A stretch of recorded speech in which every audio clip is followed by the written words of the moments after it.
اور میرے پیارے آقا کے پیروانوں، اس سال آپ جانتے ہیں کہ 1500 سالہ عید میلاد النبی صلی اللہ علیہ وسلم ہم منا رہے ہیں، یعنی حضور کی تشریف آوری کو 1500 سال ہو چکے ہیں۔ اگر میں کہوں تو غلط نہیں ہوگا، اس سال جو حضور کا میلاد پاک ہم نے منایا ہے، جو 12 ربیع الاول شریف کی تاریخ اللہ نے ہم کو عطا کی ہے، یہ ہماری پوری زندگی کا سب سے بڑا دن ہے، اور یہ ہماری پوری زندگی کا سب سے بڑا ایونٹ ہے، اور یہ ہماری پوری زندگی کا سب سے بڑا فیسٹیول اور تہوار ہے۔ ہم سے پہلے جو گزر گئے انہیں 1500 سالہ عید میلاد النبی نہیں مل سکا، اور ہمارے بعد جو آئیں گے انہیں بھی یہ دن ملنے والا نہیں ہے۔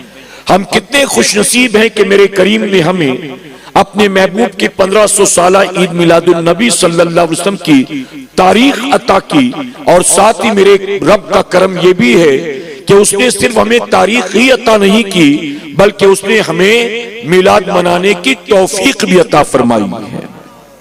تو ہمیں اپنی قسمت پر ناز کرنا چاہیے، بلکہ سنیوں میں تو یہاں تک کہتا ہوں کہ اٹھتے بیٹھتے چلتے پھرتے سوتے جاگتے کھاتے پیتے اپنی ہر سانس پر، دل کی ہر دھڑکن پر، زندگی کے ہر لمحے پر اپنے رب کا شکر ادا کیا کرو کہ اگرچہ ہم فتنوں کے دور میں پیدا ہوئے لیکن میرے کریم تیرا ہم پر کتنا بڑا کرم ہو گیا کہ تو نے ہمیں میلاد کے منکروں کے گھر پیدا نہیں کیا، تو نے ہمیں میلاد منانے والی جماعت میں پیدا فرمایا ہے۔ اور یہ ہمارے کنٹرول کی بات نہیں ہے، یہ بھی مولا کا کرم ہے۔ کوئی اپنی مرضی سے اس جماعت میں نہیں پیدا ہوا، رب کے کرم سے اس جماعت میں پیدا ہوا ہے۔ میرے پیارے آقا کے پیروانوں، خواجہ بایزید بستامی رحمت اللہ علیہ ایک مرتبہ اپنے شاگردوں کے ساتھ کہیں تشریف لے جا رہے تھے، سامنے سے اتفاق سے اسی راستے پر ایک کتا چلا رہا تھا، پتلا راستہ تھا، ون وے تھا، یا تو بیک وقت کوئی جا سکتا تھا یا تو کوئی آ سکتا تھا۔ جب بایزید بستامی رحمت اللہ علیہ نے دیکھا کہ سامنے سے کتا چلا آتا ہے تو آپ ٹھہر گئے، رک گئے۔ تھوڑی دیر کے بعد آپ نیچے بیٹھے اور آپ نے زاروں قطار رونا شروع کر دیا، اتنا روئے کہ سسکیاں بند گئی۔ آپ کے شاگردوں کو بڑا تعجب ہوا، انہوں نے کہا حضور یہ کیا بات ہے، ہمیں تو کچھ سمجھ میں نہیں آتا کہ اس موقع پر رونے کی وجہ کیا ہے۔ راستے پر کتا آ گیا تھا، آپ حکم دیتے، ہم ڈانٹ کر بھگا دیتے، مار کر بھگا دیتے، راستہ کلیئر کر دیتے، لیکن کتے کو دیکھ کر آپ رک گئے، اس کے بعد بیٹھ گئے، اس کے بعد آپ رونے لگے۔ آخر یہ سارا ماجرا کیا ہے ہمیں تو سمجھ میں نہیں آتا۔ تو جانتے خواجہ بایزید بستامی رحمت اللہ تعالی نے کیا فرمایا تھا؟ آپ نے فرمایا کہ دراصل میں کتے کو دیکھ کر رک گیا، پھر کتا مجھ سے کہنے لگا کہ بایزید اس سے پہلے کہ تو آگے بڑھے میرے ایک سوال کا جواب دیتا جا۔ میں نے کہا بتا کیا سوال ہے؟ تو کتا مجھ سے کہنے لگا کہ بایزید مجھے یہ بتا کہ تیری کون سی نیکی تھی کہ جس کی وجہ سے اللہ نے تجھے انسان بنا کر پیدا کر دیا، اور میرا کون سا قصور تھا جس کی وجہ سے مجھے کتا بنا کر پیدا کیا گیا۔ بایزید مجھے بتا دے کون سے عمل کی بنیاد تو انسان بنا کر پیدا کیا گیا، اور کون سے جرم کی وجہ سے مجھے کتا بنا کر پیدا کیا گیا۔ خواجہ بایزید بستامی رحمت اللہ علیہ فرماتے جب کتے نے سوال کیا تو پہلی بار میرے ذہن میں یہ خیال آیا کہ اگر میں انسان بنا کر پیدا کیا گیا تو انسان بن کر پیدا ہونے میں میرا اپنا کوئی کمال نہیں ہے بلکہ صرف میرے مولا کا کرم ہے۔ بایزید بستامی کہتے ہیں میں اس لیے رو رہا تھا کہ میرا کریم کتنا کرم کرنے والا ہم جیسے گناہگار پر، وہ چاہتا تو اسے بایزید بنا دیتا اور مجھے کتا بنا دیتا، لیکن میرے رب نے بن دعاؤں کے، بن تمناؤں کے، بن مانگے اس نے مجھے بایزید بستامی بنا کر پیدا کیا۔ میں اس لیے روتا ہوں کہ رب نے کتنی نعمتیں عطا کی ہیں، اگر اس کتے نے سوال نہ پوچھا ہوتا تو آج تک میرے ذہن میں یہ خیال ہی نہ آتا۔ اس لیے سنیوں میں کہتا ہوں انسان بن کر پیدا ہوئے اپنی مرضی سے نہیں، مولا کی مرضی سے۔ اشرف المخلوقات بن کر پیدا ہوئے اپنی مرضی سے نہیں، مولا کی مرضی سے۔ ہم اور آپ امام الانبیاء کے امتی بن کر پیدا کیے گئے اپنی مرضی سے نہیں بلکہ مولا کی مرضی سے۔ اللہ نے ہمیں اہل سنت میں پیدا فرمایا اپنی مرضی سے نہیں بلکہ مولا کی مرضی سے. تو اب بتائیے رب نے ہم پر کتنا کرم فرمایا ہے, کتنا کرم. میرے پیارے آقا کے پیروانوں, بلکہ علماء کی موجودگی میں ایک بات ذمہ داری کے ساتھ کہتا ہوں, یہاں جہاں تک میری نظر پڑ رہی ہے مجھے نوجوان دکھائی دے رہے ہیں. میں اس وقت پورے ہندوستان میں جہاں کہیں جا رہا ہوں نا, اپنی قوم کے نوجوانوں کو ایجوکیٹ کرنے کے ساتھ, دینی بیداری پیدا کرنے کے ساتھ انہیں مبارکباد بھی دیتا ہوں, انہیں مایوسی سے نکالنے کی کوشش کرتا ہوں.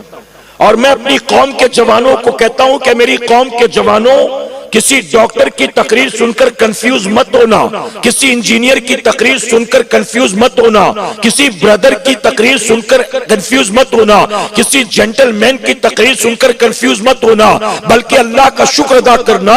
اگرچہ فتنوں کے دور میں پیدا ہوئے لیکن اللہ کا ہم پر بے پناہ کرم اور احسان ہے. اللہ نے چکڑالویوں کے گھر پیدا نہیں کیا, بوچالویوں کے گھر پیدا نہیں کیا, مرزائیوں کے گھر پیدا نہیں کیا, قادیانیوں کے گھر پیدا نہیں کیا, نیچرویوں کے گھر پیدا نہیں کیا. اللہ نے شیعوں, بوریوں, کھوجاؤں کے گھر پیدا نہیں کیا. اللہ نے سو کالڈ اہل قرآن, اہل حدیث کے گھر پیدا نہیں کیا. اللہ نے اس جماعت میں پیدا کیا ہے جس جماعت میں غوث و خواجہ پیدا ہوئے ہیں. اللہ کا شکر ادا کرنا, کبھی کنفیوز مت ہونا, مطمئن رہنا پوری طرح سے کہ اللہ نے حق جماعت میں پیدا فرمایا. اللہ کا بے پناہ کرم اور احسان.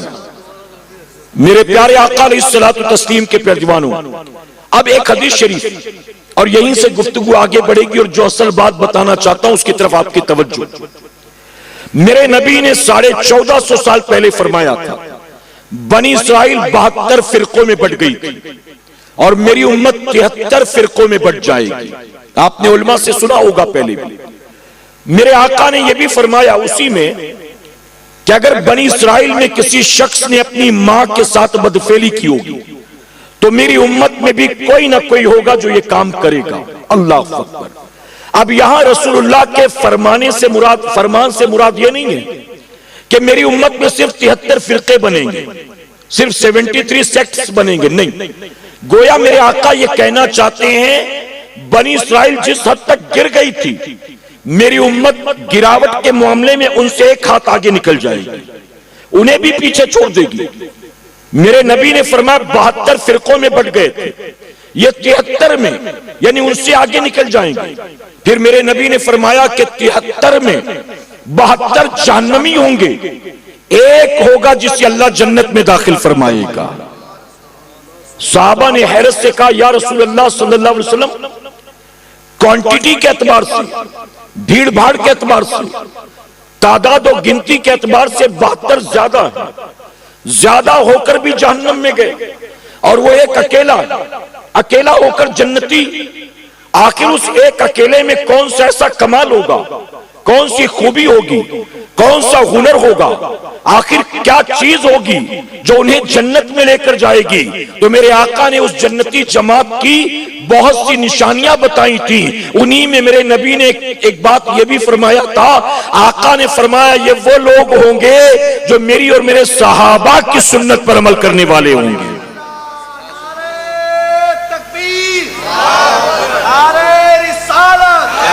میری اور میرے صحابہ کی سنت پر عمل کرنے والے. آپ بتائیے کسی بھی فرقے میں حضور کا نام سن کر کوئی انگوٹھا چومتا ہے جی, سوائے اہل سنت کے کوئی انگوٹھا چومتا ہے نہیں. کیوں؟ کیونکہ یہ صحابہ کا طریقہ ہے, اس طریقے پر ہیں تو اہل سنت والجماعت کے لوگ ہیں. اسی طرح حضور کی میلاد بھی اہل سنت کے علاوہ کوئی اور مناتا ہے؟ آج مسلمانوں میں کتنے فرقے ہیں, کیا وہ حضور کی میلاد مناتے ہیں؟ اکثریت ایسی ہے جو مناتے نہیں, اور اکثریت ایسی ہے جو مناتے نہیں اور منانے والوں پر فتوے بھی لگاتے ہیں, روکتے بھی ہیں. میرے پیارے آقا علیہ الصلوۃ والتسلیم کے پیروانوں, حضور کی میلاد مناتے تو صرف اہل سنت والجماعت کے لوگ مناتے. میرے نبی نے جنتی جماعت کی جتنی نشانی بتائی تھی وہ ساری نشانیاں آپ کو اہل سنت میں ملیں گی. اور اہل سنت کے حق ہونے کی سب سے بڑی دلیل کیا ہے؟ میں اس سیندوا کی سرزمین پر علماء اہل کی موجودگی میں ذمہ داری کے ساتھ عرض کرنا چاہوں گا، میرے آقا نے حق جماعت کی جتنی نشانیاں بتائی تھی وہ نشانی آپ کو اہل سنت کے علاوہ کہیں نہیں ملے گی۔ ایک ایک نشانی بتانے کا اور ایک ایک نشانی کی وضاحت کرنے کا موقع نہیں ہے، لیکن صرف ایک نشانی میں آپ کو بتا دوں، اس جماعت کے حق پر ہونے کی سب سے بڑی نشانی یہ ہے کہ شروع سے لے کر اب تک جتنے ولی پیدا ہوئے وہ سارے اسی جماعت میں پیدا ہوئے۔ کسی جماعت میں کوئی غوث ملے گا آپ کو، کسی جماعت میں کوئی خواجہ ملے گا، کسی جماعت میں کوئی مخدوم ملے گا، کسی جماعت میں کوئی درویش ملے گا، کسی جماعت میں کوئی پیر ملے گا، کسی جماعت میں کوئی مجذوب ملے گا، وہ سارے ملیں گے تو صرف اہل سنت میں ملیں گے۔ اور یہ سارے اہل سنت ہی میں کیوں ہیں؟ تو ان سب کے اہل سنت میں ہونے کی ایک وجہ ہے، اور وہ یہ ہے کہ جو اللہ کا ولی ہوتا ہے وہ بے ایمانوں کے گھر پیدا نہیں ہوتا، وہ ایمان والوں کے گھر پیدا ہوتا ہے۔ تو سنیوں کبھی کنفیوز مت ہونا، ڈاکٹر کی، انجینئر کی، بیرسٹر کی، سوٹ بوٹ والے کی تقریر سن کر کبھی کنفیوز مت ہونا کہ انشاءاللہ مطمئن رہنا کہ اللہ نے ہمیں حق جماعت میں پیدا کیا ہے، حق جماعت میں، اور رب کا شکر ادا کرنا اور کوشش کرنا جس مسلک، جس مذہب اور جس عقیدے پر ہم ہیں، کوشش کرنا کہ ہمارے بعد ہماری نسلیں بھی اسی مسلک، اسی مذہب، اسی عقیدے پر رہے کہ انشاءاللہ۔ اور اس کے لیے کیا کرنا ہوگا؟ ایک تلخ بات عرض کروں، ہمارے باپ دادا پردادا سب سنی تھے کہ الحمدللہ، بلکہ میں تو یہ بھی کہتا ہوں، آپ خود کہیں گے کہ بات بالکل صحیح ہے۔ یہ جو آج کہتے ہیں نا میلاد منانا جائز نہیں، 11ویں منانا جائز نہیں، مزار پر جانا جائز نہیں، عرس منانا جائز نہیں، کھانا سامنے رکھ کر فاتحہ کرنا جائز نہیں، کھڑے رہ کر صلاۃ والسلام پڑھنا جائز نہیں، مزار پر چادر چڑھانا جائز نہیں، آج جو یہ لوگ کہتے ہیں نا یہ کرنا جائز نہیں، یہ کرنا جائز نہیں، منبر رسول پر موجود ہوں، آپ کی جماعت کے بڑے بڑے علماء کی موجودگی میں پوری ذمہ داری کے ساتھ یہ بات کہتا ہوں، یہ جتنے بھی آپ کے شہر میں منکرین ہیں نبی کے میلاد کے، اولیاء کے عرس پاک کے، نظر و نیاز و فاتحے چادر گاگر کے، ان سب کی تاریخ اٹھا کر دیکھ لو، 40 50 60 70 سال پہلے جو ان کے باپ دادا گزرے وہ بھی میلاد منانے والے تھے۔ منکرین بعد میں پیدا ہوئے، منانے والے شروع سے چلے آ رہے ہیں۔ ایک مثال دوں، میں ایک مثال دیتا ہوں۔ اچھا، ہندوستان میں ابھی آپ کو شاید یاد ہو نہ یاد ہو تو میں بتاؤں، ہمارے امل نیر سے ہر سال قافلہ جاتا ہے اجمیر شریف غریب نواز کے عرس میں۔ اس سال جو غریب نواز کا عرس پاک منایا گیا اس کو کتنے سال ہو گئے آپ کو یاد ہے جی؟ 800 پلس، 800 سے زیادہ سال ہو گئے نا، تقریباً 804 یا 805 سال ہو چکے ہیں، کریکٹ ہے کہ نہیں؟ میرے پیارے آقا کے پیروانوں 800 پلس ایئرز ہو گئے غریب نواز کا عرس مناتے ہوئے۔ ہندوستان کی سرزمین پر سب سے پہلا عرس کس کا منایا گیا تھا؟ میرے غریب نواز کا۔ کس کا منایا گیا تھا؟ تبھی تو 800 سال ہو گئے نا۔ اچھا، یہ سب سے پہلا عرس غریب نواز کا سب سے پہلا عرس بریلویوں نے منایا تھا۔ بریلویوں نے، اس وقت کوئی بریلی شریف کو جانتا تھا؟ اعلیٰ حضرت اس وقت تھے۔ کس نے منایا تھا؟ نہ بریلویوں نے، نہ بمبئی کے میمن حضرات نے، اور نہ اجمیر شریف میں موجود نام نہاد گدی نشینوں نے۔ غریب نواز کا سب سے پہلا عرس پاک انہوں نے منایا تھا جنہوں نے غریب نواز کے ہاتھ پر اسلام قبول کیا تھا، جو غریب نواز کے شاگرد بھی تھے، غریب نواز کے مرید بھی تھے، اور جنہوں نے غریب نواز کا پہلا عرس منایا تھا وہ کسی مولوی کے پیچھے نماز پڑھنے والے نہیں تھے، وہ نمازیں غریب نواز کے پیچھے پڑھا کرتے تھے۔ انہوں نے دین غریب نواز سے سیکھا تھا، انہوں نے قرآن غریب نواز سے سیکھا تھا، انہیں مدینے کا پتہ غریب نواز نے بتایا تھا، انہیں کربلا معلیٰ کا راستہ غریب نواز نے بتایا تھا۔ غریب نواز کا پہلا عرس پاک آپ نے اور ہم نے نہیں منایا تھا، انہوں نے منایا تھا جو انہوں نے غریب نواز کے ہاتھ پر اسلام قبول کیا تھا، اور جنہوں نے غریب نواز کے ہاتھ پر بیعت کی تھی، اور جنہوں نے غریب نواز سے دین کو سیکھا تھا۔ اور آسان کر دوں آپ کے لیے، غریب نواز کا پہلا عرس پاک آج کے بریلوی نے نہیں منایا تھا، خواجہ بختیار کاکی نے منایا تھا، صوفی حمید الدین ناگوری نے منایا تھا، بابا فرید گنج شکر نے منایا تھا، جو اس دور کے بڑے بڑے اولیاء صوفیاء تھے انہوں نے منایا تھا. 803 سال پہلے، 804 سال پہلے جب غریب نواز کا پہلا عرس ہوا تھا تو اپنے دور کے بڑے بڑے اولیاء صوفیاء نے پہلا عرس منایا تھا. اس وقت بتائیے کسی نے روکا کیوں نہیں؟ اگر اسی وقت روک دیتے تو آج تک عرس نہ ہوتا اور پورے ہندوستان میں کہیں بھی عرس نہ ہوتا. چلو 50 سال کے بعد کوئی روک دیتا، 100 سال کے بعد کوئی روک دیتا، 200 سال کے بعد کوئی روک دیتا، کوئی تو ہوتا جو روک دیتا تو آج عرس نہ منایا جاتا.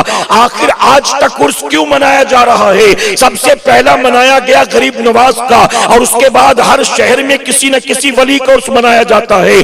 کیوں آخر منایا جاتا ہے؟ تو پتہ یہ چلا سنیوں منانے والے شروع سے چلے آ رہے ہیں، روکنے والے بعد میں پیدا ہوئے. نہیں سمجھے شاید آپ؟ منانے والے شروع سے چلے آ رہے ہیں، روکنے والی پیداوار بعد کی. تو جو شروع سے چلے آ رہے ہیں وہ صحیح ہے کہ جو بعد والے ہیں وہ صحیح ہے؟ جی جیسے آج کا غیر مقلد ہر چیز جو بخاری مسلم میں ڈھونڈتا ہے نا، امام اعظم کو نہیں مانتا، کہتا ہم کسی امام کو نہیں مانتے.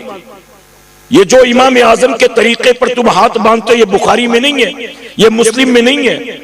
میرے پیارے آقا کے پیروانوں، ایسا کوئی شخص ٹکرا جائے اور بخاری مسلم کر کے دھوس جمائے، گھبرانے کی کوئی ضرورت نہیں ہے. یہ کتنی بڑی جاہل جماعت ہے. آپ ذرا سوچیں، جو بخاری مسلم میں ڈھونڈتا ہے روایات کو اور امام اعظم ابو حنیفہ کو نہیں مانتا، اس جاہل کو یہی نہیں پتا ہے کہ جن راویوں سے سن کر امام بخاری نے بخاری شریف کو لکھا ہے اس میں 20 یا 22 راوی ایسے ہیں جو امام اعظم کے شاگرد تھے.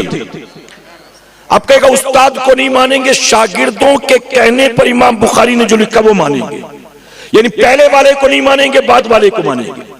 امام اعظم پہلے زمین پر آئے، پیدا ہوئے، اللہ نے انہیں تابعی ہونے کا شرف عطا کیا، اور امام بخاری امام اعظم کے دنیا سے تشریف لے جانے کے بعد پیدا ہوئے. اور یہ کہتے ہیں کہ نہیں بخاری میں ہے تو مانیں گے. ارے ایسی جاہل جماعت ہے، ذرا سوچو. یہ جو ائمہ اربعہ کو نہیں مانتے، کہتے کسی امام کو نہیں، بخاری مسلم. ان جاہلوں کو یہ نہیں پتا ہے امام بخاری امام مسلم خود بھی غیر مقلد نہیں تھے، یہ خود بھی امام شافعی کے مقلد تھے.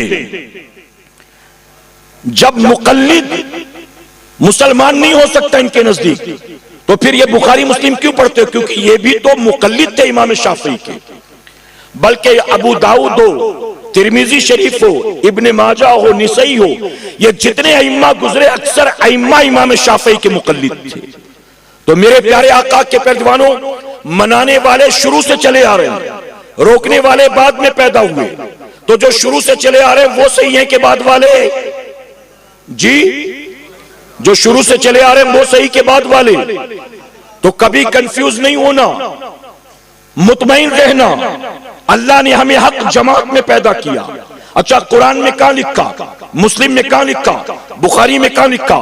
یہ کس کو پوچھ رہا ہے؟ یہ پوچھ رہا ہے پان والے سے پوچھ رہا ہے، جو بیچارہ 2 رکعت نماز ٹھیک سے نہیں پڑھ سکتا.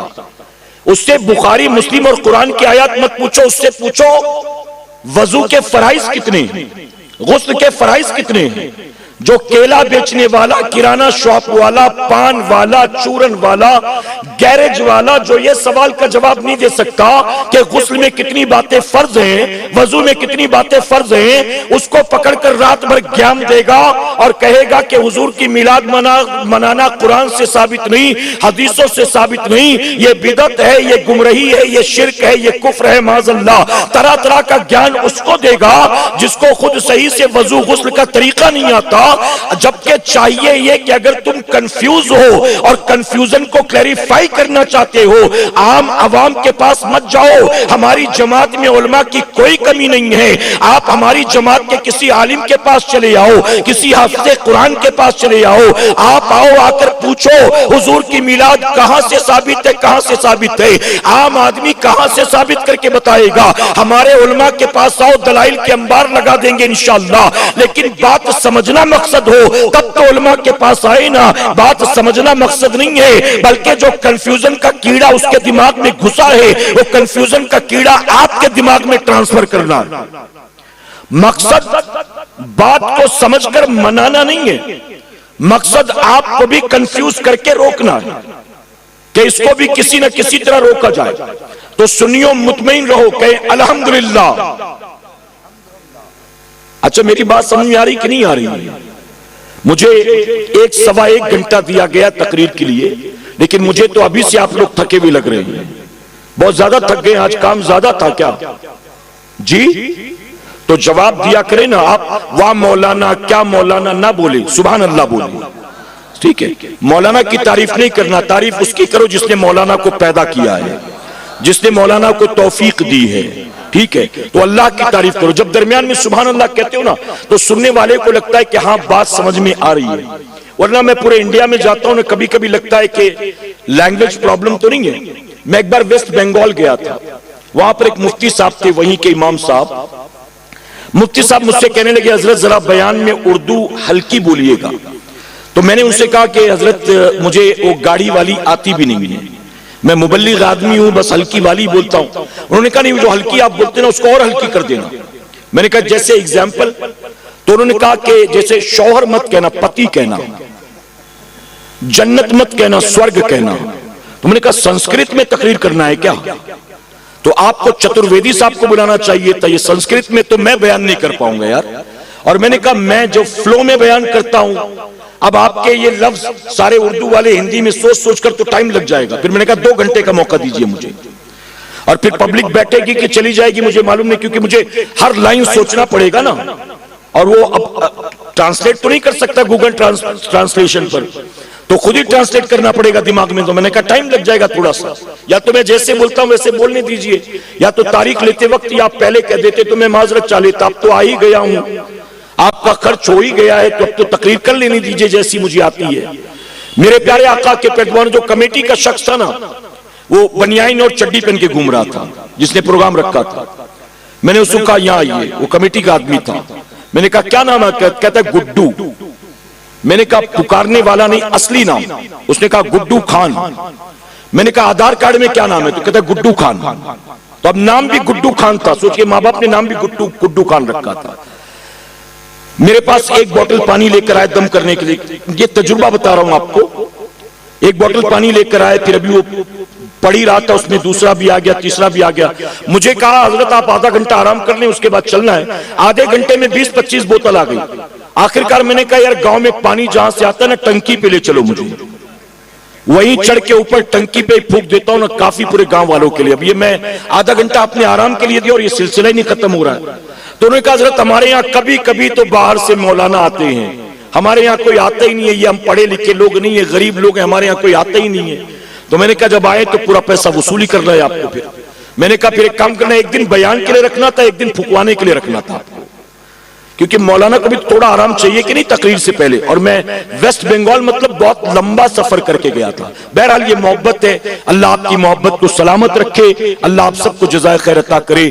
میرے پیارے آقا کے پیروانوں، تو میری بات سمجھ میں آ رہی ہے نا کہ ٹرانسلیٹ کر کے تو نہیں بولنا کچھ، اتنی اردو تو سمجھ لیتے ہیں نا۔ میرے پیارے آقا علیہ الصلوۃ والتسلیم کے پیروانوں، تو جو میں نے جہاں سے بات شروع کی پھر وہی لے چلیں۔ میرے آقا نے فرمایا ایک جماعت حق پر ہوگی، اور اس جماعت کی نشانی یہ ہوگی کہ وہ میری اور میرے صحابہ کی سنت پر عمل کرنے والے ہوں گے۔ اور ہمارے بزرگوں نے دلائل کی روشنی میں یہ بات واضح طور پر لکھ دی ہے کہ میرے نبی کی میلاد منانا، حضور کی میلاد پاک میں ایک میلاد پاک وہ چیز ہے جس میں بیک وقت 5 سنتیں ایک ساتھ جمع کر دی جاتی ہیں۔ حضور کی میلاد منانا یہ سنت الہیہ ہے، حضور کی میلاد منانا یہ سنت انبیاء ہے۔ اللہ نے قرآن میں اپنے محبوب کی آمد کا ذکر فرمایا ہے، اللہ نے قرآن میں اپنے حبیب کی تعریف فرمایا ہے، اللہ نے قرآن میں اپنے حبیب کے اوصاف بیان فرمائے ہیں، تو یہ سنت الہیہ ہے۔ پھر حضور کی میلاد منانا یہ سنت انبیاء ہے۔ ہر نبی نے اپنے اپنے دور میں کہا وہ آنے والے ہیں، وہ آنے والے ہیں، جس کو شہزادہ اعلیٰ حضرت حضور مفتی اعظم نے اپنے طور پر یوں لکھا، رسول انہی کا تو مژدہ سنانے آئے تھے، رسول انہی کا تو مژدہ سنانے آئے تھے، انہی کے آنے کی خوشیاں منانے آئے تھے۔ تو ہر نبی کہہ رہا تھا وہ آنے والے ہیں، وہ آنے والے ہیں، وہ آنے والے ہیں۔ تو یہ حضور کی میلاد منانا یہ سنت انبیاء بھی ہے۔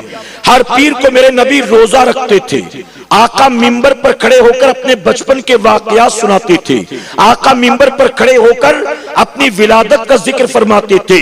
تو یہ سنت رسول اللہ بھی ہے، اور اسی طرح حضور کی میلاد منانا یہ سنت صحابہ بھی ہے کہ صحابہ اکرام نے بھی حضور کی میلاد منایا ہے۔ خود حضور کے چچا حضرت عباس نے اپنے گھر میں لوگوں کو جمع کر کے حضور کی میلاد منایا ہے۔ حضرت جابر کہتے ہیں کہ مسجد نبوی شریف میں ہم بیٹھ کر حضور کی میلاد منا رہے تھے۔ تو چوتھی چیز حضور کی میلاد منانا یہ سنت صحابہ بھی ہے، اور پانچویں چیز حضور کی میلاد ہر دور کے مسلمانوں نے منایا ہے۔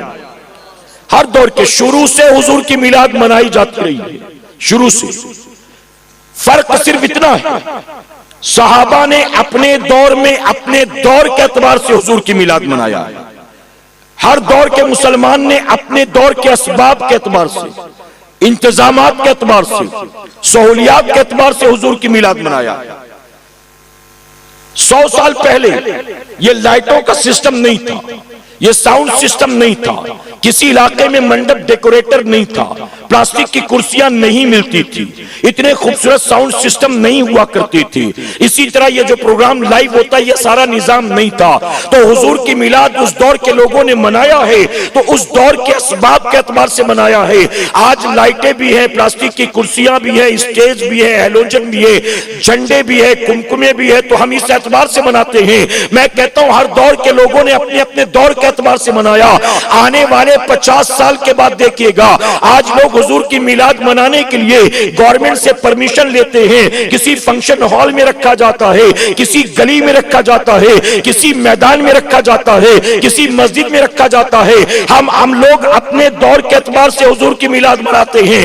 آنے والے 50-100 سال کے بعد میں الحمدللہ وہ وقت بھی آئے گا کہ باقاعدہ کمیٹی والے حضور کی میلاد پاک کے موقع پر چارٹرڈ پلین بک کریں گے، اور علماء کو پلین میں بٹھا کر ہوا میں لے جائیں گے، اور آسمان میں پرواز کر کے لوگ حضور کا میلاد منائیں گے۔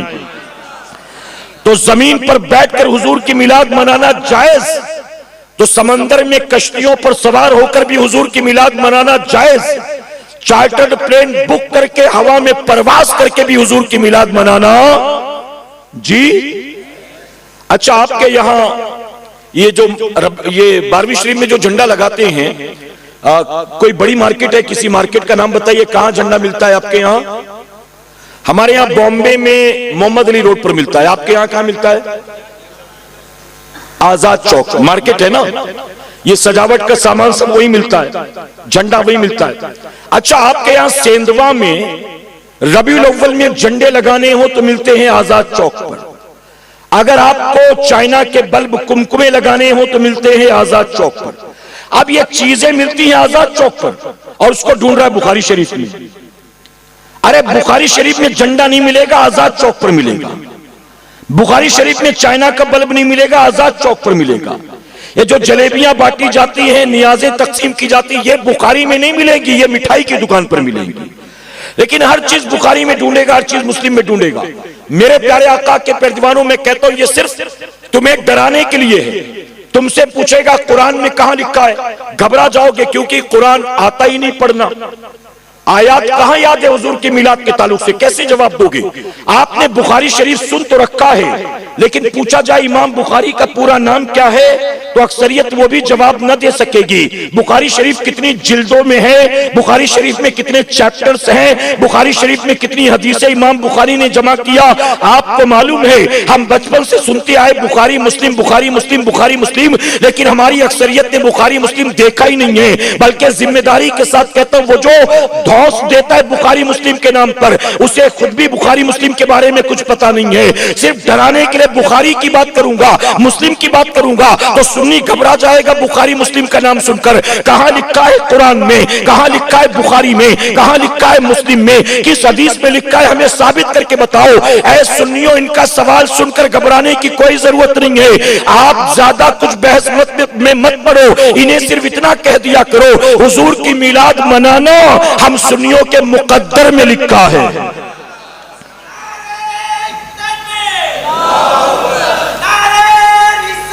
اچھا، سال میں کتنے مہینے ہوتے ہیں؟ سال میں کتنے مہینے ہوتے ہیں؟ جی 12. ان 12 میں 4 مہینے ہوتے ہیں حرمت والے، رجب، ماہ رجب، پھر اس کے بعد ذی القعدہ، ذی الحجہ اور محرم. ماہ رجب الگ آتا ہے، باقی 3 ساتھ آتے ہیں لائن سے، ٹھیک ہے. 11واں 12واں پہلا، ماہ رجب، ذی القعدہ، ذی الحجہ، ماہ محرم الحرام، یہ 4 مہینے حرمت والے. کون سے ہیں؟ 4 مہینے حرمت والے. میں کہتا ہوں سال میں 4 مہینے حرمت والے اور 4 حضور کے گستاخوں کے لیے مصیبت والے. 4 مصیبت والے. وہ کون سے مصیبت والے؟ پہلا محرم کا مہینہ، جیسے ہی ماہ محرم آیا ہر طرف ذکر شہداء کرب و بلا کی محفل سجنے لگی. جیسے محرم کا مہینہ آیا سبیل لگ گئی، کھچڑا بن گیا، شربت بن گیا، نیازیں تقسیم ہو رہی ہیں، اہل بیت کا ذکر ہو رہا ہے، اسٹیج لگ رہی ہیں، علماء آ رہی ہیں، کربلا کے واقعات بیان کر رہی ہیں. اب جیسے ہی آپ نے یہ سب شروع کیا وہ کہے گا کہاں لکھا ہوا ہے، کہاں لکھا ہوا ہے، کہاں سے ثابت ہے، کہاں سے ثابت ہے. یہ مہینہ بہت مشکل سے اس کا گزرے گا. ابھی مہینہ گزرا تھا، سانس لی تھی، جان میں جان آئی تھی کہ آپ نے ماہ سفر میں اعلیٰ حضرت کا عرس منانا شروع کر دیا. بریلی جانے والے بریلی جا رہے، جو بریلی نہیں جا رہے اپنے محلے میں اعلیٰ حضرت کے نام پر محفل سجا رہے. ماہ سفر میں اعلیٰ حضرت کا ذکر شروع ہو گیا، پھر مصیبت شروع ہو گئی. ابھی ماہ سفر ختم نہیں ہوا تھا، 12ویں کا چاند ہونے سے پہلے حضور کی میلاد کی تیاریاں شروع ہو گئی. اور حضور کی میلاد کا پورا مہینہ، حضور کی میلاد کا سلسلہ جاری رہا. ان پر مصیبتیں، بجلیاں گرتی رہیں، پریشانیاں ٹوٹتی رہیں، بیچارے جیسے تیسے وقت گزارتے رہے. انہوں نے سوچا یہ مہینہ جائے گا، کچھ تو جان میں جان آئے گی. لیکن ابھی 12ویں کا مہینہ گیا کہ غوث پاک کا مہینہ آ گیا. یہ 4 مہینے بڑی مشکل سے کٹتے ہیں، نہ چین سے کھا سکتے ہیں، نہ چین سے سو سکتے ہیں، نہ چین سے بیچارے جی سکتے ہیں. اسی لئے کہتا ہوں سنیوں 4 مہینے حرمت والے، 4 ان کے لیے مصیبت والے، اور ہم سنیوں کے لیے 4 حرمت والے، 4 اللہ کی رحمت والے، 4 رب کی برکت والے، 4 گناہوں کے کفارے والے، 4 نیکیاں کمانے والے، 4 غوث و خواجہ کو یاد کرنے والے، اپنی نجات کا سامان کرنے والے. تو سنیو رب کا شکر ادا کرو، اللہ نے حق جماعت میں پیدا کیا. کہ الحمدللہ. اب توجہ ہے نا آپ کی، تھکے تو نہیں آپ؟ ایک جماعت میلاد منانے والی، 72 نہیں مناتے یا تو منانے سے روکتے بھی ہیں. میرے پیارے آقا کے پیروانوں، حضور کی میلاد کا مہینہ آنے سے پہلے SMS وائرل ہونے لگتا ہے، ویڈیو کلپ وائرل ہونے لگتی ہے، ہینڈ بل بھی کہیں کہیں تقسیم کرتے ہیں جہاں اکثریت میں ہوتے ہیں، جہاں ان کی زیادہ چلتی ہے وہاں تقریر بھی جمعہ میں کرتے ہیں مخالفت میں. یہ ساری چیزیں کرتے ہیں.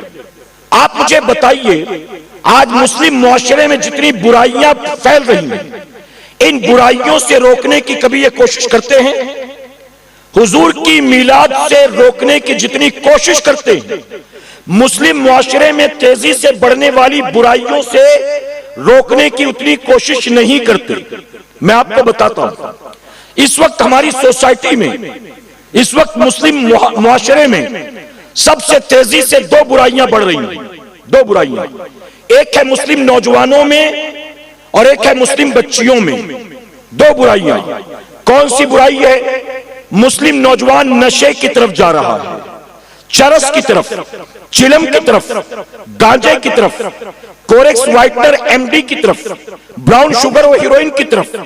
آج مسلم نوجوان تیزی سے نشے کی طرف جا رہا ہے، اور مسلمان بچیاں بے حیائی، بے غیرتی، بے پردگی، انٹرنیٹ کی وجہ سے غیر محرم لڑکوں سے دوستی، ان کے ساتھ لورز پوائنٹ پر، پکنک سپاٹ پر، ہوٹل کے بند کمروں میں جانا، چھوڑے سے تحفے تحائف کے عوض اپنی آبرو ان کے حوالے کر دینا.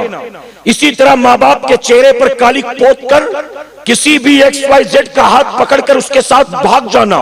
نہ رنگ دیکھنا، نہ نسل دیکھنا، نہ ذات دیکھنا، نہ برادری دیکھنا، نہ مذہب دیکھنا، کچھ نہیں. بس محبت کے 4 الفاظ کیا کہے، 1000-2000 تجھ پر خرچ کیا کیے، اپنے ماں باپ کے منہ پر کالک پوت کر کسی بھی غیر کا ہاتھ پکڑ کر بھاگ رہی ہے. آج بتائیے سوشل میڈیا پر یہ خبریں عام ہیں کہ نہیں ہیں؟ آج مسلم معاشرے میں یہ 2 برائیاں تیزی سے پھیلتی ہیں. ایک علاقے میں مجھے تقریر کے لیے بلایا گیا، گیا. میں نے کہا کوئی اوکیشن تو نہیں ہے, ممبئی کا علاقہ تھا. میں نے کہا کوئی اوکیشن نہیں ہے, نہ 11ویں ہے نہ 12ویں ہے نہ عرس ہے نہ سالانہ جلسہ, آپ نے یہ اسپیشل پروگرام کیوں رکھا ہے؟ تو جانتے انہوں نے مجھ سے کیا کہا؟ انہوں نے کہا یہ خاص پروگرام رکھنے کی وجہ یہ ہے ہمارے علاقے میں 1 مہینے کے اندر 5 مسلمان لڑکیاں بھاگی, اور انہوں نے کہا شرم سے ڈوب مرنے کی بات ہے, 5 میں 3 کنواری 2 شادی شدہ, اور ان 2 شادی شدہ میں ایک ایسی ہے جس کے 3 بچے. آپ بتائیے اس کے خلاف کہیں کوئی تحریک کی آواز, اس کے خلاف کوئی میسج وائرل ہو رہا ہے؟ قوم مسلم کے نوجوانوں کو نشے سے بچانے کے لیے کیا کوئی مہم ہے؟ کیا کوئی پلان ہے؟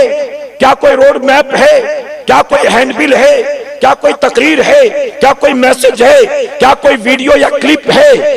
مسلم بچیوں کو غیروں کے ساتھ بھاگنے سے روکنے کے لیے, بے حیائی, بے غیرتی اور جہنم کی آگ میں جانے سے بچانے کے لیے کیا کہیں سے کوئی آواز بلند ہوتی نظر آتی ہے؟ پتا چلا جتنے شیطانی کام ہو رہے ہیں ان شیطانی کاموں سے شیطان کو کوئی تکلیف نہیں ہے, بلکہ جتنے شیطانی کام بڑھیں گے اتنا شیطان خوش ہوگا. شیطان کو شیطانی کاموں سے تکلیف نہیں ہے, سب جہنم میں چلے جائیں اس کو کوئی پرابلم نہیں ہے. اگر شیطان کو تکلیف ہے تو صرف حضور کی میلاد سے تکلیف ہے, غوث کی 11ویں سے تکلیف ہے, غریب نواز کی 6ٹی سے تکلیف ہے, اولیاء کے عرس سے تکلیف ہے, امام حسین کے نام پر شربت سے تکلیف ہے, غوث اعظم کے نام پر نیازوں سے تکلیف ہے. اے سرکار مدینہ کے پردوانوں, اسی لیے پوری طاقت لگاتے ہیں اس کو روکنے کے لیے. یہ کہاں لکھا, یہ کہاں لکھا, یہ کہاں لکھا؟ پوری کی پوری نئی نسل تباہی کے راستے پر جا رہی ہے, اس کے خلاف کوئی آواز بلند نہیں ہوتی ہے. اور حضور کی میلاد کے خلاف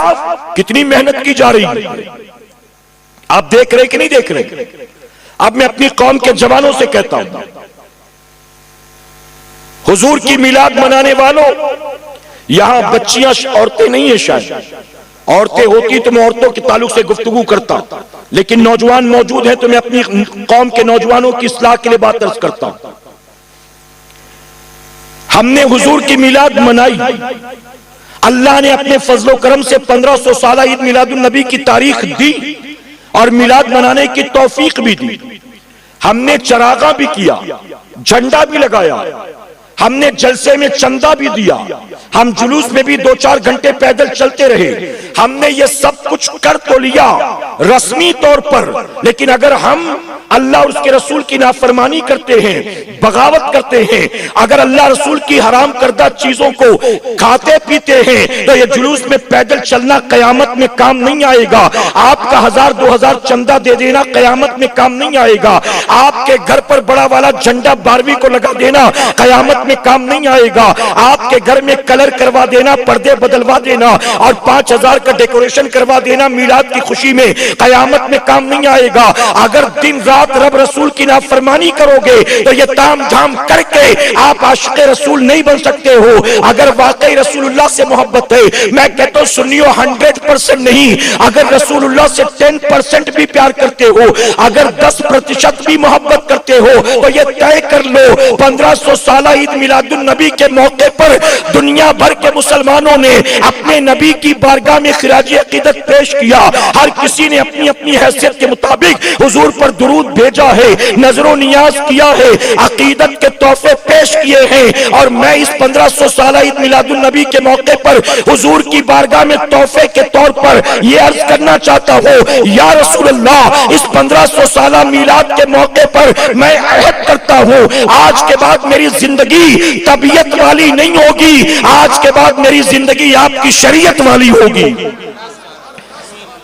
جس منہ سے نیازیں کھاتے ہو, جس منہ سے 11ویں کا لنگر, امام حسین کے نام کا شربت, اسی منہ سے چرس چلم گانجے کے دم مارتے ہو. جس منہ سے یا رسول اللہ, یا علی مشکل کشا, یا غوث المدد, یا خواجہ غریب نواز, جس منہ سے یہ نعرے لگاتے ہو اسی منہ سے گالیاں دیتے ہو, اسی منہ سے مسلمان کی غیبت کرتے ہو, اسی منہ سے لوگوں کی بہو بیٹیوں کو دیکھ کر سیٹیاں بجاتے ہو. یہ کیسا عشق ہے؟ میں آپ سے ایک سوال پوچھتا ہوں, اگر آپ کو پتا چلے فرانس میں کسی نے حضور کی گستاخی کی, امریکہ میں قرآن کو جلایا گیا، لندن میں کسی نے میرے نبی کے نام کا معاذ اللہ کارٹون بنایا۔ ہم کیا کرتے ہیں؟ ہم کہتے ہیں امریکہ کے پروڈکٹ کا بائیکاٹ کرو، فرانس کے پروڈکٹ کا بائیکاٹ کرو، فوراً لسٹ وائرل ہونے لگتی ہے، یہ امریکن کمپنی، یہ امریکن کمپنی، یہ فرانسی کمپنی اور یہ لندن کی کمپنیز کا بائیکاٹ، یہ کولڈ ڈرنک نہیں پینا، یہ پانی نہیں پینا، یہ تیل صابن نہیں لینا، یہ کریم شیمپو مت لینا، اس کمپنی کا پروڈکٹ مت لینا۔ میں کہتا ہوں سنیو، آپ مجھے بتاؤ، امریکہ والوں نے اگر حضور کی گستاخی کی، فرانس والوں نے اگر حضور کی گستاخی کی، لندن کے کسی کونے میں اگر قرآن جلایا گیا، رسول اللہ کو اس سے تکلیف ہوئی کہ نہیں ہوئی، اس کے بارے میں کوئی نہیں کہہ سکتا، لیکن ہم کہیں گے ہاں ہم کو تکلیف ہوئی ہے۔ ہم جو بائیکاٹ کرتے ہیں وہ اس لیے کرتے ہیں، ہم کو تکلیف ہو رہی ہے، انہوں نے قرآن کی گستاخی کی، انہوں نے صاحب قرآن کی گستاخی کی، انہوں نے میرے نبی کو معاذ اللہ برا بلا کہا، ہم برداشت نہیں کر سکتے۔ میں کہتا ہوں سنیو، برا مت مانیے گا، دل پر ہاتھ رکھ کر جواب دو۔ ارے اگر کوئی یہودی نبی کو گالی دے، کون سی نئی بات ہے؟ مدینے کا یہودی بھی تو گالی دیتا تھا۔ اگر کوئی عیسائی آج کے دور کا گالی دے، کون سی بڑی بات ہے؟ رسول اللہ کے سامنے بھی تو عیسائی آپ کو برا بلا کہتے تھے، آقا کے دور کے یہودی عیسائی بھی آقا کو گالیاں دیتے تھے۔ آقا نے صبر سے کام لیا، ضبط سے کام لیا، عفو درگزر سے کام لیا۔ اگر 1450 سال کے بعد آج بھی دنیا کا یہودی عیسائی آقا کو گالی دیتا ہے تو کوئی کمال کی بات نہیں ہے۔ آقا کو برا لگتا ہے کہ نہیں لگتا ہم نہیں کہہ سکتے، لیکن کبھی آپ نے سوچا اگر دنیا کا کوئی عیسائی کوئی یہودی رسول اللہ کو برا بلا کہے، ہمیں تکلیف ہوتی ہے، لیکن کبھی آپ نے غور کیا اس کی وجہ سے رسول اللہ کو تکلیف ہوتی ہو نہ ہو، ہم جب روزانہ صبح اٹھ کر اپنے چہرے سے داڑھی منڈاتے ہیں، کیا رسول اللہ تو تکلیف نہیں ہوتی؟ دن میں 5 وقت فجر ظہر عصر مغرب عشاء قضا کرتے ہو، کیا رسول اللہ کو تکلیف نہیں ہوتی؟ عیسائی یہودی کچھ کرے تو ہمیں تکلیف، اور ہم کچھ بھی کر لیں رسول اللہ کو تکلیف نہیں ہوگی؟ گھر میں موجود بوڑھی ماں کو جھڑکی دو گے، بوڑھے باپ کو تانا دو گے، بوڑھے باپ سے کہو گے میرا دماغ مت خراب کر، بوڑھی ماں سے کہو گے 24 گھنٹے میرے پیچھے مت پڑے رہا کر، کیا رسول اللہ کو برا نہیں لگے گا؟ یہ رسول اللہ کی تربیت کے خلاف ہے کہ نہیں بتاؤ؟ میرے پیارے عطا کے پیروانوں، ویسے کرنی کو رب نے جو مقام عطا کیا، وہ مقام تقوی کی وجہ سے نہیں ملا، عبادت کی وجہ سے نہیں ملا، شب بیداریوں کی وجہ سے نہیں ملا، خوف خدا کی وجہ سے نہیں ملا۔ اگرچہ یہ ساری صفت ان کے اندر موجود تھی، لیکن اس کے باوجود آپ کو جو رب نے مقام عطا کیا، وہ مقام صرف بوڑھی ماں کی خدمت کی وجہ سے اللہ نے آپ کو عطا کیا۔ مدینے میں صدیق اکبر بھی تھے، عمر فاروق اعظم بھی تھے، عثمان غنی اور مولا کائنات بھی تھے۔ میرے آقا نے آخری وقت میں یہ نہیں کہا میرے انتقال کے وقت میرے جسم کے اوپر جو جبہ ہوگا وہ میرے ابو بکر کو دے دینا، وہ میرے داماد علی کو دے دینا، وہ میرے نواسے حسن حسین کو دے دینا۔ آقا نے مولا کائنات کو بلایا اور سیدنا عمر فاروق اعظم کو بلایا اور آپ نے فرمایا میرا وہ جبہ میری طرف سے تحفے کے طور پر ویسے کرنی کو دے دینا، اور ویسے کہنا کہ میرا پیرہن پہن کر وہ میری امت کے لیے بخشش کی دعا کرے۔ رسول اللہ نے تحفہ اسے بھیجا جو کبھی ملاقات بھی نہ کر سکا، جو ظاہری طور پر کبھی رسول اللہ کا دیدار بھی نہ کر سکا۔ آقا نے تحفہ بھیج کر بتا دیا جو ماں کی خدمت کرتے ہیں انہیں تمہارا نبی تحفے بھیجتا ہے، اور آقا نے کہا ان سے کہنا دعا کرنا، گویا نبی نے بتا دیا جو ماں کی خدمت کرتے ہیں رب ان کی دعائیں قبول فرماتا ہے۔ اور ہماری قوم کا جوانی کے نشے میں رسم و رواج کے طور پر، بلکہ میں علماء کی موجودگی میں معذرت کے ساتھ یہ بات کہوں گا، آج حضور کی میلاد منانا ہم نے اسے محض ایک رسم بنا کر رکھ دیا، اصل روحانیت تک ہم پہنچ ہی نہیں رہے۔ جس دن ہم روحانیت تک پہنچیں گے نا، حضور کی میلاد کی روحانیت تک جس دن پہنچیں گے، اس دن یہ زندگی ایسی نہیں رہے گی، اس دن زندگی میں انقلاب پیدا ہو جائے گا۔ جس دن میری قوم حضور کی میلاد کی روحانیت تک پہنچ گئی، پورے محلے میں آپ کو ایک چرسی نہیں ملے گا، ایک گنجیڑی نہیں ملے گا، ایک شرابی نہیں ملے گا، تاش کے پتے پھینکنے والا نہیں ملے گا، شراب کے پیالے چٹکانے والا نہیں ملے گا، شادیوں میں بینڈ بجانے والا نہیں ملے گا، بارات میں ٹھمکے لگانے والا نہیں ملے گا، اپنی بیوی کو سجا دھجا کر بے پردہ بائک پر بٹھا کر مال میں گھمانے والا نہیں ملے گا، اپنی فیملی کو لے جا کر فلمیں دکھانے والا نہیں ملے گا۔ جس دن حضور کی میلاد کی روحانیت تک یہ میری قوم پہنچ گئی، اس دن اللہ ہم سب کو صدیق اکبر کے نقش قدم پر چلنے کی توفیق عطا کر دے گا۔ پھر جینا بھی اللہ کے لیے ہوگا اور مرنا بھی اللہ کے لیے ہوگا۔ میرے پیارے آقا کے پیروانوں، آپ کے یہاں یہ آج کی 12ویں محفل ہے، کریکٹ ہے نا؟ ہمارے یہاں ہوتا کیا جانتے ہیں؟ ہم ہر محفل میں حضور کن حالات میں آئے، حضور کیسے آئے، جب آئے تو دنیا کا حال کیا تھا، جب آئے تو کیا کیا چیزیں ظاہر ہوئی، کون سی نشانیاں ظاہر ہوئی، آپ کا بچپن کیسا تھا، کتنی دائیوں سے آپ نے دودھ پیا، آپ کے آنے کے بعد کون سے معجزات ظاہر ہوئے، ہم یہ سب تو بتاتے حضور کب آئے، کن حالات میں آئے، کس کے گھر میں آئے، کس وقت آئے، کس کے شکم سے آئے، کس کس کا دودھ پیا، کون سے قبیلے میں آئے، کون سے خاندان میں آئے۔ میلاد کی ہر محفل میں یہ سب تو بتایا جاتا ہے، لیکن میری قوم کو یہ نہیں بتایا جاتا حضور آئے کیوں ہیں، آنے کا مقصد کیا ہے، آئے کیسے ہیں یہ تو جانتے ہو، آئے کیوں ہیں کیا یہ نہیں جانتے ہو۔ آقا فرماتے ہیں، ایک حدیث شریف بیان کروں گا، اسی سے سمجھ لینا کہ نبی کیا فرماتے ہیں اور قوم کہاں جاتی ہے۔ آقا فرماتے ہیں، میں زمین پر مزامیر کو مٹانے کے لیے جلوہ گر ہوا ہوں، میوزیکل انسٹرومنٹس کو مٹانے کے لیے آیا ہوں، اور جو نبی کی ولادت کی تاریخ 12 ربیع الاول، اسی دن میری قوم کا نوجوان ڈی جے لگا دیتا ہے، اور ڈی جے پر میوزیکل نعتیں بج رہی ہوتی ہیں، ڈول، طبلہ، ہارمونیم، جھومو جھومو جھومو، سب کچھ بج رہا ہے۔ آقا فرماتے میں مزامیر کو مٹانے آیا ہوں۔ جس دن رسول اللہ آئے ہیں، جس مقصد کے تحت آئے ہیں، ہم نے مقصد ہی کو نہیں سمجھا۔ ڈول، طبلہ، ہارمونیم، کہیں لوگ سوچتے ہیں رات بھر قوالی بجانے سے اظہار خوشی ہو جائے گی، اظہار خوشی۔ میرے پیارے آقا کے پیروانوں، آپ مجھے بتائیں، پیاز اور لہسن کھانا یہ جائز ہے کہ ناجائز ہے؟ جی، یہ 3-4 آدمی بول رہے ہیں ڈر ڈر کر کھانی۔ ارے بابا، میں مفتی نہیں ہوں، میں کوئی فتویٰ نہیں دوں گا، یا ہمارے مولانا صغیر صاحب یہ مفتی بن رہے ہیں، لیکن ابھی یہ فتویٰ نہیں دیں گے، ابھی اور ٹائم ہے 1.5 سال تک، اور تو فتویٰ کوئی نہیں دے گا۔ پیاز کھانا جائز ہے کہ نہیں؟ لہسن کھانا جائز ہے نا؟ لیکن کہا گیا کچا پیاز اور لہسن کھا کر مسجد میں نہیں آ سکتے ہیں۔ کیوں نہیں آ سکتے ہیں؟ کیونکہ منہ سے بدبو آتی ہے۔ پکا ہوا کھائیں تو اسمیل نہیں آتی ہے، کچا کھائیں تو اسمیل آتی ہے، بدبو آتی ہے۔ تو حلال جائز چیز، ہمارے کھانوں میں جو چیز شوقیہ طور پر ڈالی جاتی ہے ٹیسٹ بڑھانے کے لیے، ضرورت کے اعتبار سے، حلال جائز چیز، حلال و جائز چیز کچی مسجد میں آ کر کھانا مکروہ، کیونکہ بدبو آتی ہے۔ آپ سوچئے کہ اگر مسجد میں حلال و جائز چیز کھا کر آنے سے منع کیا گیا صرف بدبو کی وجہ سے، تو جب مسجد میں تو کچی پیاز اور لہسن کھا کر نہیں آ سکتا، تو چرس چلم گانجا پی کے تو جنت میں جا سکتا ہے؟ ہاں، میرے نبی نے جس سے منع کر دیا تم وہ کام کرو گے؟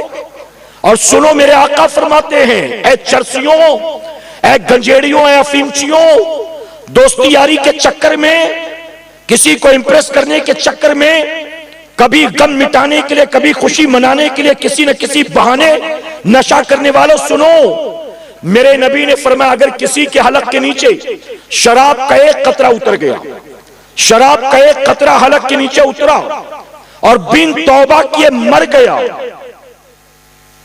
تو حالت سکرات میں اس کا حلق سوکھ کر کانٹا بن چکا ہوگا۔ اور میرے نبی نے فرمایا اس بندے کو جس نے شراب کا ایک قطرہ حلق کے نیچے اتارا، بن توبہ کیے مر گیا، حالت سکرات میں اس کی پیاس کی شدت ایسی ہوگی کہ دنیا کے سارے سمندر اس کے منہ میں اونڈیل دیے جائیں تو بھی وہ پیاسا ہی مرے گا۔ دنیا کے سارے سمندر اس کی پیاس نہیں بجھا سکتے۔ جس نے ایک بوتل نہیں پیا، جو ہر رات 2-4 پیگ نہیں پیتا، جس نے ایک قطرہ پیا دوستوں کے پریشر میں، ارے یار 31 نائٹ ہے پی لینا, تھوڑا سا پیے گا تو مرے گا نہیں, چک کر تو دیکھ لے. اس کے اوپر پریشر بنایا, یہ گیا تھا 31 نائٹ سیلیبریٹ کرنے, یہ گیا تھا دوست کی شادی میں, یہ گیا تھا برتھ ڈے منانے کے لیے, اور سارے پینے کھانے والے تھے, اور ان سب نے ضد کیا اور کہا پی لے. ارے پی کر دیکھ تو صحیح, ارے دیکھ اچھا نہیں لگے تو مت پینا. اور دوستوں کے چکر میں اس نے حلق کے نیچے اتار لیا. اس نے صرف 1-2 قطرہ اتارا تھا, اس کے بعد اس نے پیا نہیں. لیکن آقا فرماتے اس 1-2 قطرے پر بھی اگر یہ توبہ نہیں کرتا ہے تو اس کا انجام کیا ہوگا؟ یہ مرے گا تو اتنی پیاس کی شدت ہوگی کہ دنیا کے سارے سمندر اس کے منہ میں انڈیل دیے جائیں تو بھی پیاسا مرے گا, اور اسی پیاس کی شدت کے ساتھ جہنم میں اٹھایا جائے گا. جب جہنم میں اٹھے گا, آنکھ کھلے گی تو پیاسا ہوگا, پیاس کی شکایت کرے گا, العطش العطش, پیاس لگی ہے, مجھے پیاس لگی ہے. فرمایا میرے نبی نے جب وہ پیاس کی شکایت کرے گا, جہنمی کی کھوپڑی میں جہنم کے جہنمیوں کے جسموں سے بہنے والے خون اور پیپ کو بھر کر دیا جائے گا, اس کو پینے کے لیے دیا جائے گا. جہنمیوں کا ابلتا ہوا کھولتا ہوا بدبودار خون اور پیپ. اور ایک مقام پر میرے نبی نے فرمایا فاحشہ عورتوں کی شرمگاہوں سے نکلنے والا خون اس شرابی کو جہنمی کی کھوپڑی میں بھر کر دیا جائے گا.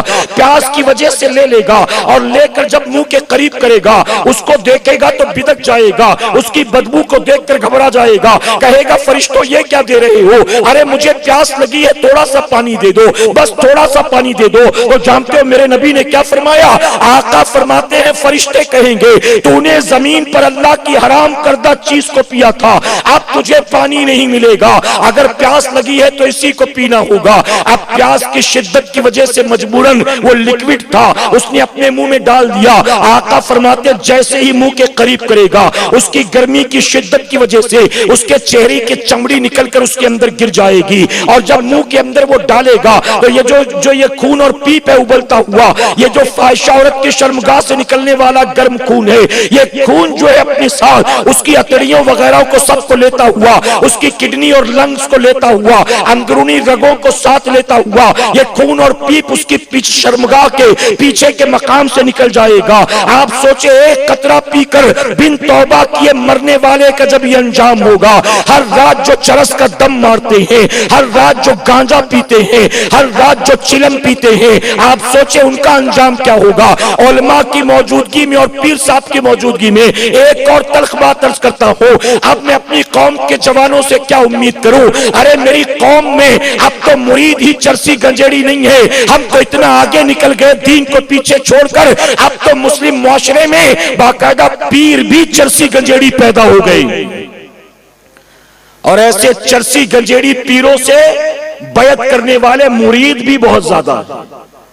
ہم ڈاکٹر صاحب کے پاس آئیں گے, مولانا عمران صاحب کے پاس آئیں گے, مولانا صغیر صاحب کے پاس آئیں گے, ان کے پاس جاؤ گے تو یہ تحریک والے کہیں گے نماز پڑھا کر, داڑھی منڈانا حرام ہے, فلمیں دیکھنا بند کر دے. ان کے پاس جاؤ تو یہ کہیں گے. تو چلو پیر صاحب کے پاس چلتے, جو نہ خود پڑھتا ہے نہ اپنے کو پریشان کرے گا, بلکہ پیر صاحب اتنے اچھے ہیں کہ خود بھی چرس چلم کا دم مارتے اور ہم کو بھی دیتے ہیں, مریدین کو بھی. جانتے ایک مرید کہہ رہا تھا, میں نے کسی ساتھی نے مجھے بتایا, ایک مرید کہہ رہا تھا جب بھی میں اپنے پیر صاحب کو دیکھتا ہوں نا, وہ فلاں جگہ کا عرس یاد آ جاتا ہے. ہم لوگ رات بھر ایک ہی کمرے میں بیٹھے تھے اور حضرت جو ہے چلم کا دم مار کر مجھے دے رہے تھے. جب بھی حضرت کو دیکھتا ہوں مجھے وہ رات یاد آ جاتی ہے, اور وہ مجھے چلم کا دم یاد آ جاتا ہے. میں نے کہا تیرا پیر تجھے جہنم میں لے جانے والا, رسول اللہ نے فرمایا ولی وہ نہیں ہوتا کہ جس کو دیکھو تو ڈیگے یاد آئیں, لنگر یاد آئے, بریانی یاد آئے, پلاؤ یاد آئے. ارے وہ ولی نہیں ہے جس کو دیکھ کر تجھے چرس چلم گانجے جو ہے اس کے دم یاد آئے, یا تجھے ڈھول تبلے ہارمونیم کی تھاپ یاد آئے. ولی آقا فرماتے وہ ہوتا ہے جس کا چہرہ دیکھو تو اللہ یاد آ جاتا ہے. اس نے کہا وہ پیر کا جھوٹا چلم پیتا ہوں نا, جیسے ہی حضرت کا جھوٹا لیا پھر میں زمین پر نہیں آسمانوں پر. میں نے کہا پیر کا کمال نہیں ہے, چرس کا کمال ہے. چرس کسی کو بھی پلا دے تو آسمان پر چلا جائے گا, پیر کا کوئی کمال نہیں ہے. اور میں نے کہا یہ اتنی کمال کی چیز ہے کہ زندگی بھر پیتا رہے تو آسمان نہیں جہنم تک چلا جائے گا, اتنے کمال کی چیز ہے. آج بتائیے جس منہ سے امام حسین کے نام کا شربت پیتے, جس منہ سے امام حسین کے نام کا کھچڑا کھاتے ہیں، جس منہ سے غریب نواز کے نام کی کھیر کھاتے ہیں، جس منہ سے امام جعفر صادق کے نام کی کھیر پوری کھاتے ہیں، جس منہ سے حضور کے نام کا لنگر کھاتے ہیں، اسی منہ سے جب چرس چلم گانجے پیتے ہوگے کیا رسول اللہ کو تکلیف نہیں ہوتی ہوگی؟ میرے پیارے آقا کے پیروانوں، ماہ محرم میں یہ بات میں کہتا ہوں، آج یہاں دوہراتا چلوں آپ کے سامنے۔ یزید ایم ڈی لیتا تھا جی، ایم ڈی نہیں پتا آپ کو، یہ نشہ کرنے والی ماڈرن چیز ہے ایم ڈی، بہت مہنگی آتی ہے اور اس وقت سب سے زیادہ کھپت اسی کی ہے اور بہت کاسٹلی ہوتی ہے، شاید 10,000 روپیہ تولہ۔ میں نے بھی تحقیق کی تاکہ روک سکوں اور بتا سکوں، 10,000 روپیہ تولہ، آپ سوچئے میرے پیارے آقا کے پیارے نے بڑی مہنگی چیز ایم ڈی یزید لیتا تھا؟ نہیں، اس دور میں نہیں تھا۔ کوریکس، وائٹنر، سولوشن، کتا گولی، بٹن، براؤن شوگر، ہیروئن، کچھ بھی نہیں، کیونکہ یزید کے دور میں یہ چیزیں نہیں پائی جاتی تھی۔ یزید کے پاس نشہ کرنے کے لیے صرف ایک چیز تھی، کیا تھی وہ؟ شراب۔ کیا تھی؟ سنا ہوگا نا علماء سے، یزید شراب پیتا تھا، سنا ہے کہ نہیں سنا آپ نے؟ یزید کا رات کو جی چاہے نشہ کرنے کا تو شراب، صبح موڈ بن جائے تو شراب، دوپہر کو دوست احباب جمع ہو جائے تو شراب۔ یزید کا جب بھی جی چاہے نشہ کرنے کو تو سوائے شراب کے اس کے پاس کوئی آلٹرنیٹ نہیں تھا، جب بھی جی چاہتا اسے شراب ہی پینا تھا، کیونکہ اس کے پاس کوئی اور چیز نہیں تھی۔ اگر آج یزید زندہ ہوتا تو امام حسین سے یہ کہتا، اے حسین میں تو صرف شراب پیتا تھا اور آپ نے مجھے برداشت نہ کیا، آپ میرے مقابلے کربلا کے میدان میں آ گئے، میں شراب پیتا تھا، آپ میری بیعت کرنے کو تیار نہ ہوئے، میں شراب پیتا تھا، آپ میری خلافت و امامت کو ماننے کو تیار نہ ہوئے، حسین میں تو صرف شراب پیتا تھا اور آپ میرے مقابلے میں کربلا کے میدان میں آ گئے، اے حسین یہ آپ کے نام لینے والے، آپ کے بابا علی کا نام لینے والے، آپ کے بیٹے عبد القادر جیلانی کا نام لینے والے، آپ کے نام پر شربت کھچڑا کھانے پینے والے، اے حسین یہ آپ کے کیسے چاہنے والے ہیں؟ یہ محبت تو آپ سے کرتے ہیں لیکن کام وہ کرتے ہیں جو میں کیا کرتا تھا۔ حسین میں تو صرف شراب پیتا تھا۔ یہ آپ کے عاشق اتنے آگے نکل گئے کہ یہ تو گانجا بھی لیتے ہیں، چلم بھی لیتے ہیں، چرس بھی لیتے ہیں۔ کیا بتائیے امام حسین کو یہ سن کر اچھا لگتا کہ یزید ان کے چاہنے والوں کا مذاق اڑاتے ہوئے یہ کہے کہ میں شرابی تھا، آپ کو برداشت نہ ہوا؟ تو یہ آپ اپنے عاشقوں کو کیسے برداشت کرتے ہیں؟ اے چرس چلم گانجے کے دم مارنے والوں، رسمی طور پر محرم میں تم چاہے جو کر لو کربلا والوں کے نام پر، لیکن اگر تم قرآن و سنت پر عمل نہیں کرتے تو تمہارا یہ محبت اہل بیت کا دعویٰ کرنا قیامت میں تمہارے لیے فائدہ مند ثابت نہیں ہوگا۔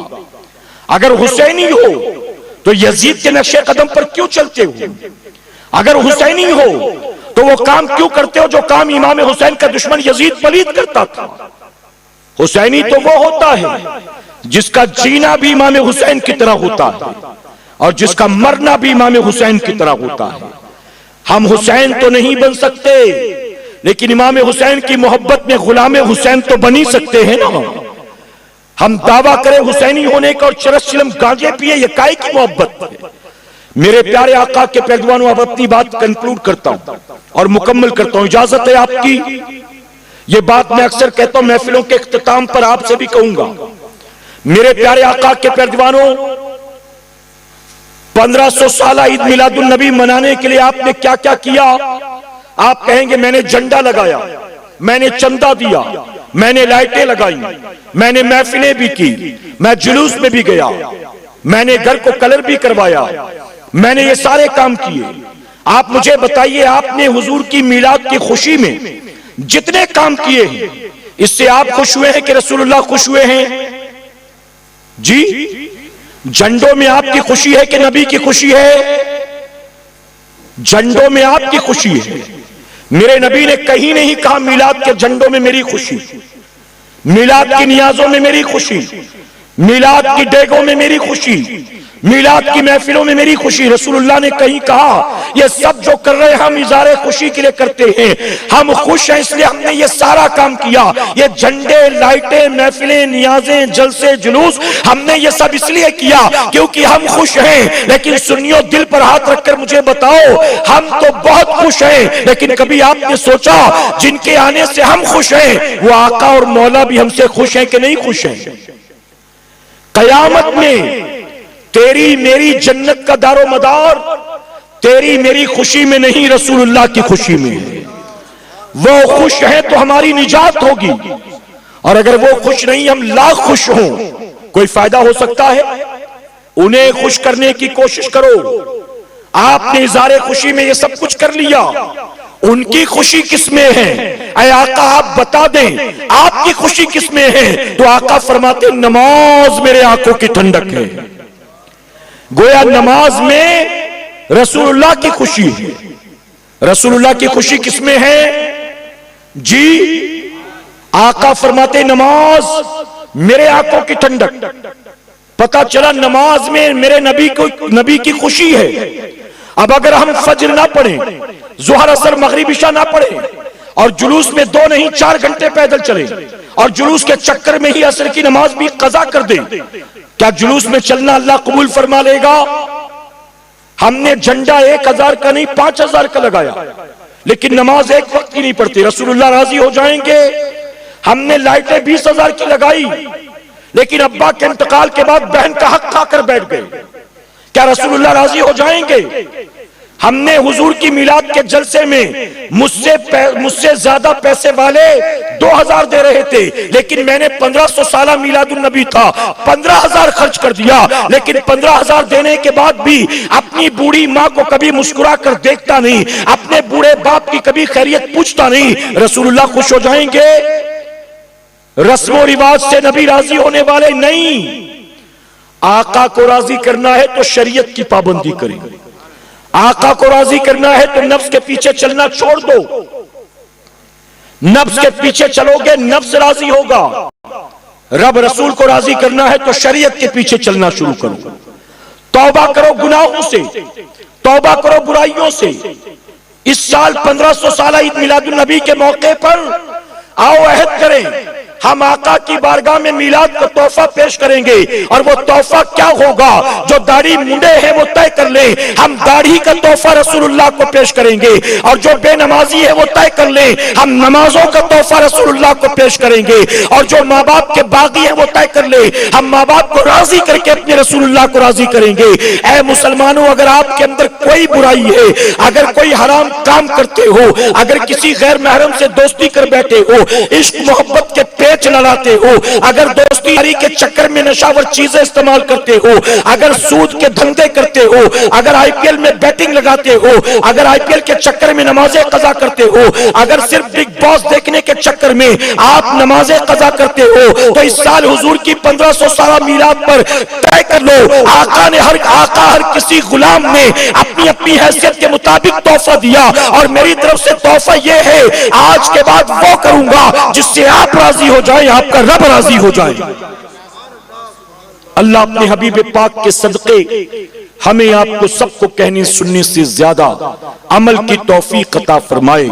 آپ نے 12 دن تک میلاد مصطفیٰ کے تعلق سے بہت ساری باتیں سماعت کی، اس لیے میں نے اصلاحی طور پر کچھ باتیں آپ کے سامنے عرض کی، اور میں نے یہ واضح کر دیا جو خرافات ہے اس سے روکنے کے لیے کوئی کوشش نہیں کرتا، کوشش کرتے ہیں تو حضور کی میلاد سے روکنے کے لیے سنیوں اللہ کا شکر ادا کرو اور میلاد مناتے رہو، اور میلاد کی روحانیت تک پہنچنے کی کوشش کرو۔ اللہ سب کو عمل کی توفیق عطا کرے۔